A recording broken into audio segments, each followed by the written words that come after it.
friends, welcome to Kamali Kitchen. இன்றைக்கி நம்ம பார்க்க போகிறது ஹோம்மேட் நூடுல்ஸ். நூடுல்ஸ்க்கு ஃபஸ்ட் நம்ம ஒரு பவுலில் 2 கப் மைதா எடுத்துக்கலாம். இதுக்கு தேவையான அளவு உப்பு போட்டுட்டு கொஞ்சம் கொஞ்சமாக நம்ம சப்பாத்தி மாவு பசைகிற மாதிரி தண்ணி தெளித்து சப்பாத்தி மாவு மாதிரி நல்லா டைட்டாக பசைஞ்சு வச்சுக்கலாங்க.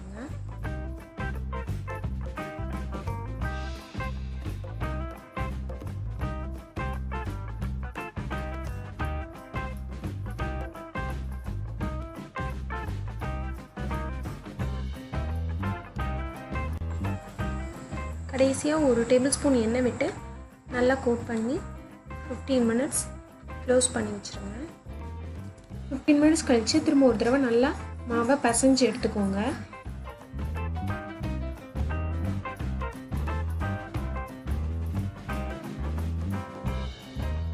நம்ம பசைஞ்சு ரெடி பண்ணி வச்ச மாவை இப்போது நம்ம ஃப்ளோரில் கொஞ்சம் ஆயில் அப்ளை பண்ணிவிட்டு எவ்வளோ லேசாக தேய்க்க முடியுமோ அவ்வளோ லேசாக நல்லா ஸ்ப்ரெட் பண்ணி தேய்ச்சி எடுத்துக்கோங்க.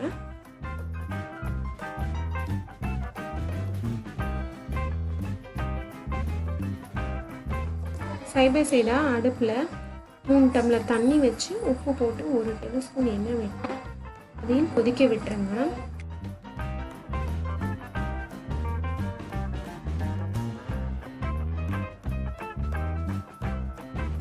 தேய்ச்சி வச்சுருக்கிற மாவை நல்லா ஷார்ப்பான கத்தி வச்சு நம்மளுக்கு வேணுன்ற ஷேப்பில் ஹைட்டு இதெல்லாம் அட்ஜஸ்ட் பண்ணி நூடுல்ஸ் ஷேப்புக்கு கட் பண்ணிக்கோங்க. நான் இன்றைக்கி சும்மா மீடியம் சைஸாக தான் கட் பண்ணியிருக்கேன்.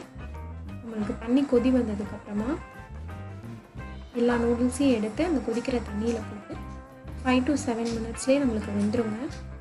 ஒட்டாமல் இருக்கிறதுக்காக இடையில லேசாக கலந்து விட்டுக்கோங்க.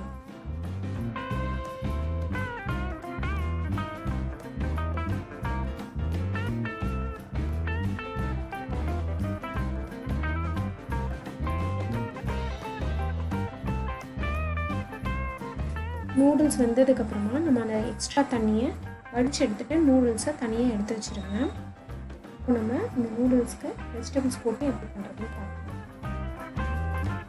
வெஜிடபிள் நூடுல்ஸ்க்கு ஒரு பேனில் ஆயில் ஹீட் பண்ணிக்கோங்க. 1 டேபிள் ஸ்பூன் கரம் மசாலா, 3 பூண்டை நல்லா கட் பண்ணி எடுத்துக்கோங்க.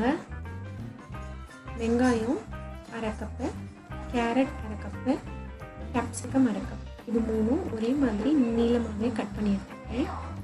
இதை கொஞ்சமாக சால்ட் ஆட் பண்ணி 4 to 5 மினிட்ஸ் மூடி போட்டு குக் பண்ணிங்கன்னா வெஜிடபிள்ஸ் குக் ஆகிடுங்க.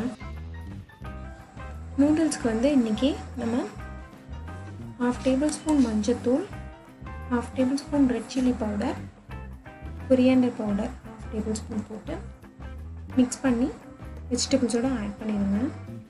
இப்போது நம்ம வேக வச்சு எடுத்து வச்சுருக்க நூடுல்ஸையும் இதில் ஆட் பண்ணிடுங்க. தண்ணி இல்லாமல் ஆட் பண்ணிக்கோங்க. இதை நம்ம நூடுல்ஸை நல்லாவே பாயில் பண்ணிட்டோம்னால நான் இங்கே தண்ணி ஆட் பண்ணலை. வெஜிடபிள்ஸும் நல்லா வெந்துருச்சு, அதனால இப்போ தண்ணி தேவையில்லை. தண்ணி இல்லாமல் நூடுல்ஸை ஆட் பண்ணிவிட்டு நல்லா மிக்ஸ் பண்ணி விட்டுக்கோங்க.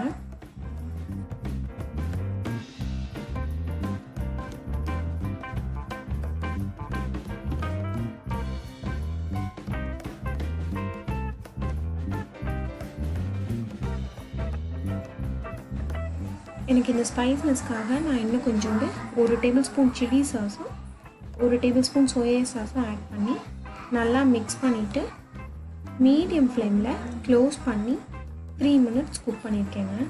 நம்மளுக்கு எல்லாமே குக் ஆகிடுச்சு. எல்லாம் ஒன்றா பைண்ட் ஆகிறதுக்காக 3 மினிட்ஸ் குக் பண்ணுறோம்.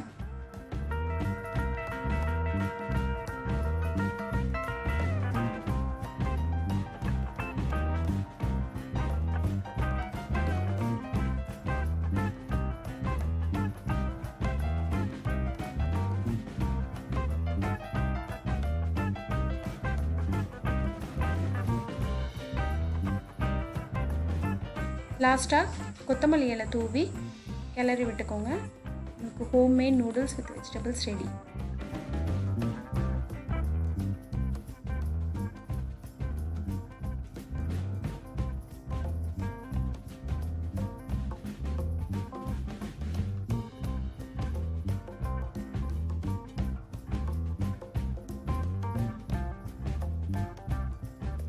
Thanks for watching. Subscribe our channel, like and share our videos.